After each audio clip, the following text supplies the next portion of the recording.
Tu m'as dit que tu avais des souvenirs de la rue Capdeville, etc. Ça veut dire que tu connais mes parents depuis le longtemps, de fin des années 50. Alors oui, c'est j'ai déjà les pas premiers les souvenirs. dates exactes, mais il était encore à la France et fréquentait donc il venait d'être impliqué dans les histoires de Rouffignac et de Regourdou. C'est-à-dire que les années 56 et suivantes. Puisque, autant que j'ai compris, n'ayant pas les mêmes envies que ses collègues journalistes, il assurait souvent la permanence d'été à la France. Lorsque les autres étaient en vacances, pour des raisons familiales ou traditionnelles ou autres, et donc très souvent Jean restait, il était secrétaire général de rédaction, hein, c'est ça. Et donc il restait en poste au mois de juillet et août, et prenait à ce moment-là soit juin, soit septembre, ou des trucs comme ça. Et lorsque il y avait, évidemment dans ces mois de juillet-août, c'est là qu'il y avait l'activité disons, préhistorique et périphérique à la préhistoire, et les correspondants locaux ne faisaient pas la maille, étaient dépassés par les événements. Est-ce que Rouffignac est authentique ? Est-ce que Regourdou, c'est l'entrée de Lascaux, que faire du squelette et que faire comment contrôler Roger Constant. En fait, c'était comme ça. Et donc, les correspondants locaux s'avérant dépassés, Jean a été parachuté à ce moment-là pour parer au plus pressé et couvrir l'événement. Et c'est là qu'il a eu l'opportunité, ou l'obligation en fait, de débarquer dans le milieu de la préhistoire et de voir ces empoignades disproportionnées entre donc Nougier, Séverin Blanc, etc. pour Rouffignac, et puis le paysan local, ou le propriétaire de la grotte, qui savait pas trop comment, d'abord qu'il y avait une législation, comment la respecter, comment la contourner, comment, etc., etc. Et puis, 2 ans plus tard, ou l'année suivante, retrouvant à peu près les mêmes, en tout cas François Borde, directeur, qui était devenu directeur des Antiquités entre-temps, qui avait succédé donc à Séverin Blanc, pour Regourdou, avec brigade de gendarmerie, scellé, occupation temporaire, fouille interdite, enfin tout le cirque. Et à ce moment-là, avec les interventions péremptoires, mais pas toujours argumentées, de Pifto, Valois, pour Regourdou, récupérer un squelette de Néandertal à l'époque, c'était quand même pas ni innocent ni facile. Oui, oui. Et alors c'est là que on a vu, alors donc moi j'étais simple étudiant, et d'abord ton père et ensuite Geneviève venir au laboratoire pour compléter éventuellement, ou faire vérifier probablement, pour complément d'information, disons. Et à ce moment-là, c'est nouer une relation originale, je cherche un peu les mots, mais entre donc les deux couples que formaient Jean et Geneviève, Denise et François, et qui à ce moment-là, chacun avec son tempérament, chacun avec sa trajectoire, son histoire et son... on nous offrait un spectacle qui était assez haut en couleur. je ne sais pas si tu as fréquenté François Borde. J'étais petit, mais je me souviens, oui, c'était quelqu'un qui avait une très forte personnalité. Et qui s'était, en quelque sorte, enfermé dans cette personnalité. Il s'était créé un personnage, et ensuite, il fallait bien qu'il le duplique à l'infini. Il était réputé coléreux, mais il était coléreux sur commande. Je me mettrai en couleur si je veux. Enfin, oui. Et à ce moment-là, alors nous, on tremblait, là aussi, presque sur commande. Ça faisait partie de l'environnement, enfin, c'était le jeu de rôle auquel Jean et surtout Geneviève savaient résister. Et on l'a vu, c'est un souvenir très très marquant, et je ne suis pas le seul à l'avoir, on en parle parfois avec André de Bénat notamment. Au lieu de filer doux comme tout le monde, de gré ou de force, devant François Borde, qui hurlait, mais par habitude, ta mère, non, monsieur Borde. Et à ce moment-là, c'est elle qui imposait son point de vue et qui mettait une limite à une affirmation, un projet, une décision. Et donc, ça nous reste très vif parce qu'elle était la seule à avoir cette attitude. Les autres avaient des stratégies pour obtenir à peu près le même résultat. Mais elle, au moins, ça se voyait, ça s'entendait. Et c'est le souvenir qu'on peut en avoir, puisque en plus de ça, on faisait de la préhistoire en salle commune. C'était chemin roule, où tout le laboratoire tenait en 3 pièces. Salle de cours, salle de collection et bureau de François Borde. Donc on ne pouvait y crier suffisamment fort dans un ou l'autre.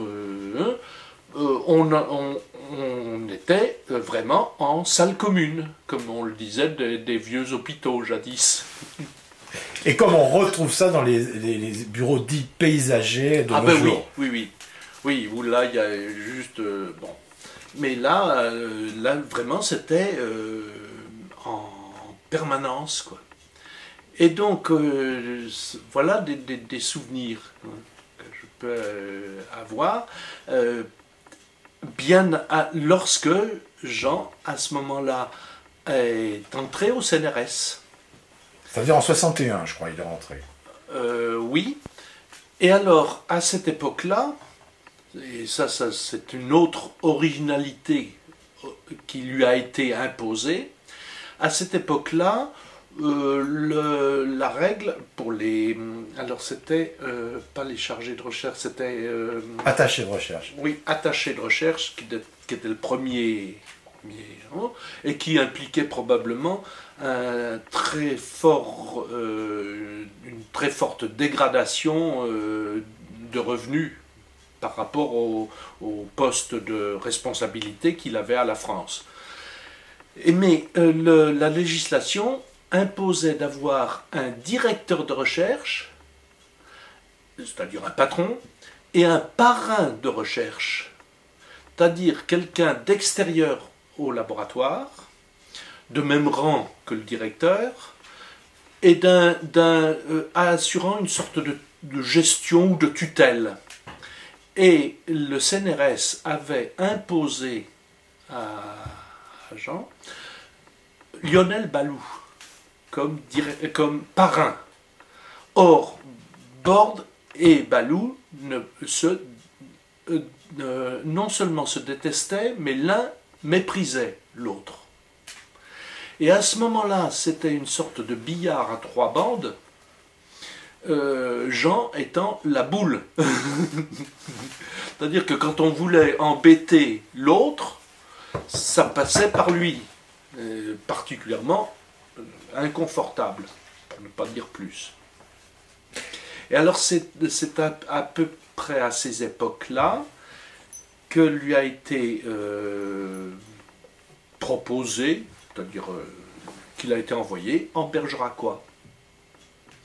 Et la fouille dont je me souviens le plus, évidemment, c'est Cantalouette. Cantalouette, où on logeait chez Lumène, le pépiniériste en haut, sur le gisement pratiquement, à 200 mètres du gisement.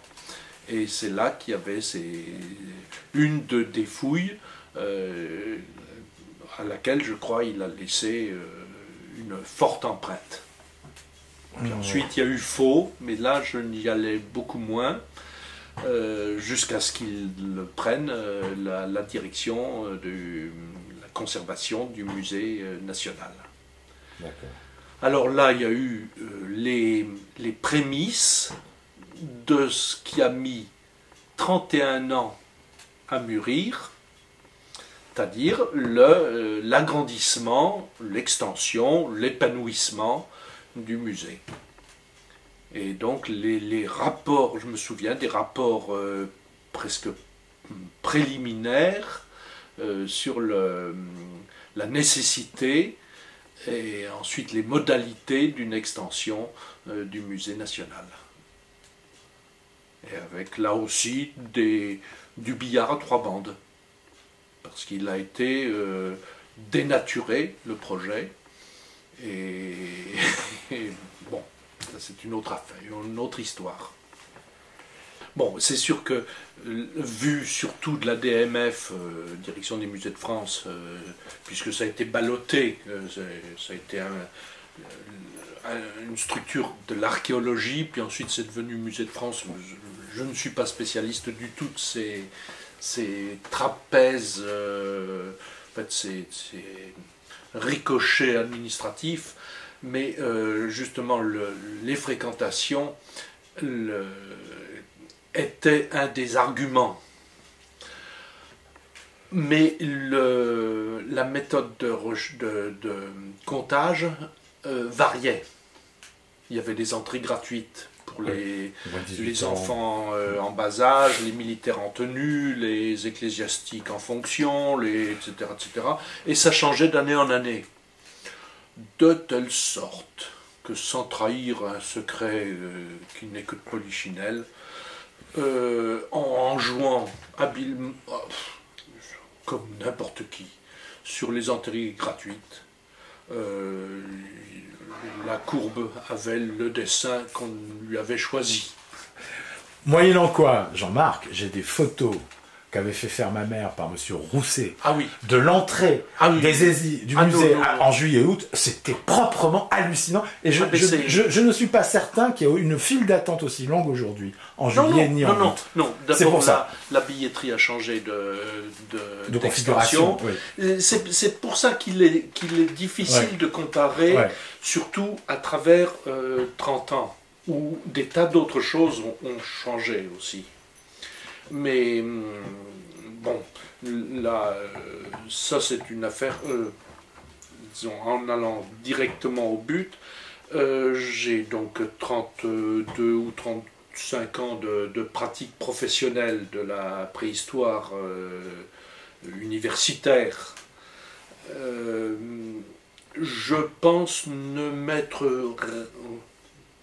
Je n'ai pas de plaisir particulier à voir un certain nombre de gens, ce qui est normal, et il y en a seulement, disons, 2, 3, ça fait un tous les 10 ans, que je ne veux plus voir. Et évidemment, au premier rang desquels il y a Clay et Merle, qui est, il voulait faire des procès à tout le monde, et à commencer par tes parents. Aussi bien lui que elle. Alors vol, recel, enfin tous les trucs, c'est un abominable, et c'est un des 3, 2, 3, 4 peut-être, sur plusieurs centaines, avec lesquels je ne veux plus avoir la moindre relation. Bon. Et la manière dont il a injurié, c'était plus que traité. non seulement ton père, personnellement, mais l'œuvre de ton père, participe de ce refus d'avoir la moindre relation avec cet individu. Je t'en remercie. Simplement, c'est pas tout à fait une surprise. J'ai fait remarquer à Jean-Patrick Caille, que j'ai vu, je ne sais pas si qui c'est, Jean-Patrick Caille, qui a été un élève, moi qui a commencé étudiant un peu aux éditions avec mes parents. Je lui ai dit, parce que j'ai trouvé 2 notules signés Clélie Merle pour la mort de mon père et pour la mort, et qui sont assez élogieux. Il me dit, mais ça ne veut rien dire. Il me dit ça, par devant. La preuve, c'est que nous, je ne le réciterai pas par cœur, mais la notice nécrologique dans Paléo, tout le monde la connaît, parce qu'elle est bien, mais à l'envers de tout. En quoi elle est à l'envers de tout ça? Ça m'intéresse, parce que moi, malheureusement, je suis presque obligé de m'en servir si je veux faire un jour une fiche Wikipédia, parce que c'est un bon résumé en même temps. Mais je sais qu'apprendre avec des pincettes. Elle est... Je l'ai là. Oui, mais je la connais. Elle est... J'allais dire, elle est tout sauf sincère. Elle est parfaite, mais à l'envers de toute son action, dans la mesure où cette action de dénigrement, de diffamation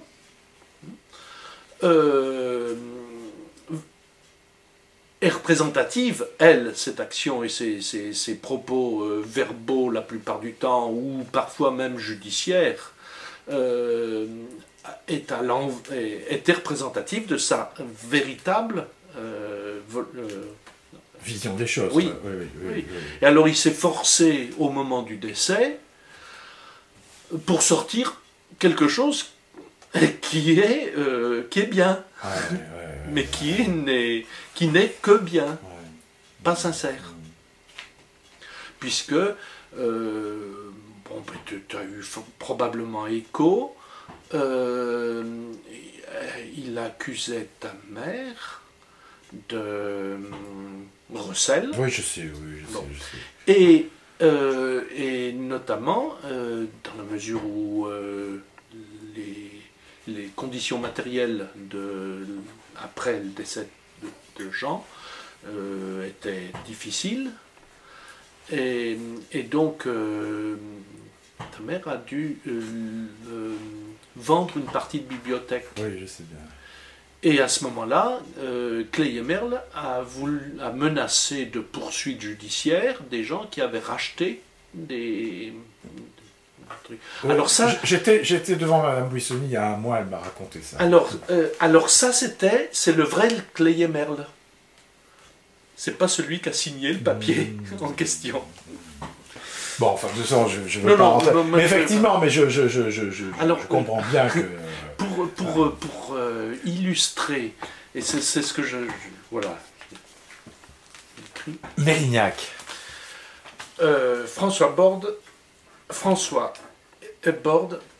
partant aux États-Unis, et pour la première fois avec Madame, l'avion.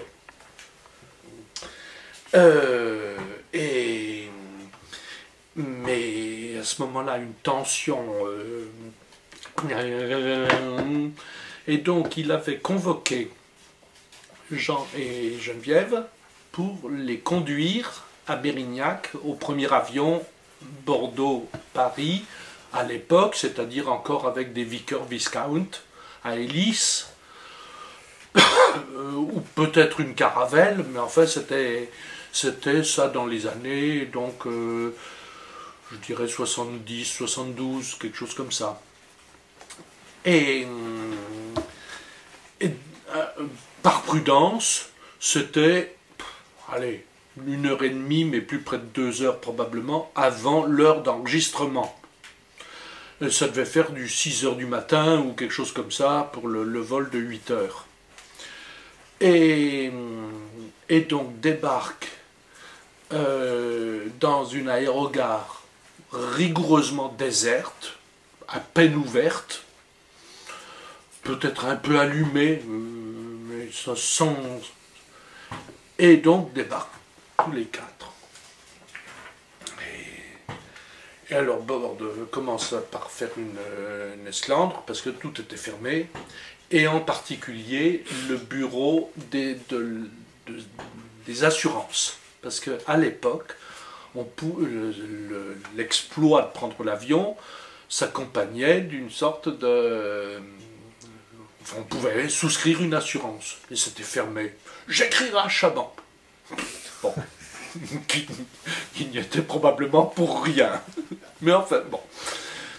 Et les voilà tous les quatre qui traînent dans l'aérogare, alors pas celle d'actuel de maintenant, un truc un peu plus rustique, mais enfin quand même déjà très vide, surdimensionné pour le trafic de l'époque.